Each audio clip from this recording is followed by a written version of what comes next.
Gonna put just a little bit of the bone broth into the bottom, and that's just so stuff doesn't burn.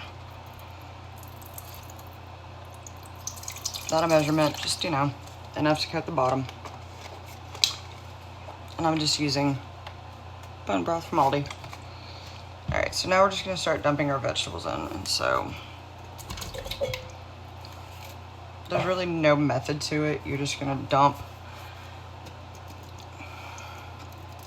Well, that one didn't open all the way. Let me try again.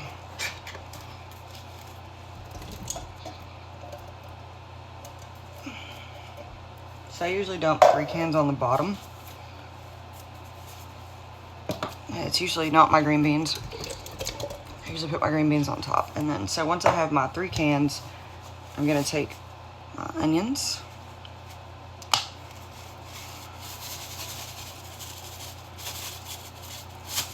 And remember, if you don't like minced onions, you don't have to add that part. And then I'm gonna take my seasoning.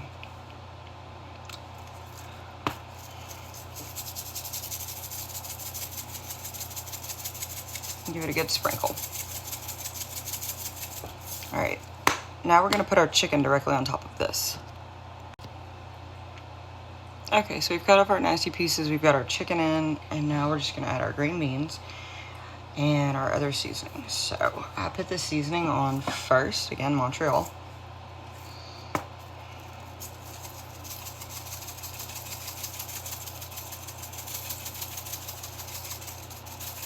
Give it a good coating. And we're gonna just dump in our green beans.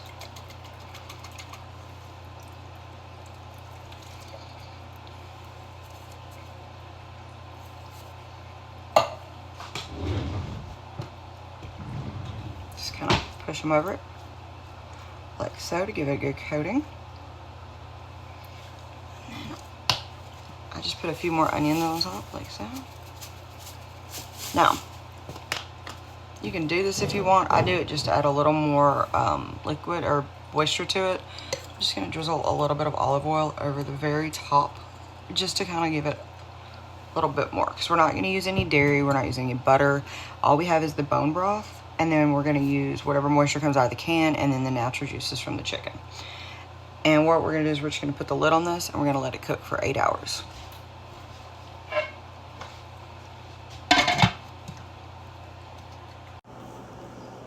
All right, guys, this is after cooking on low for 8 hours.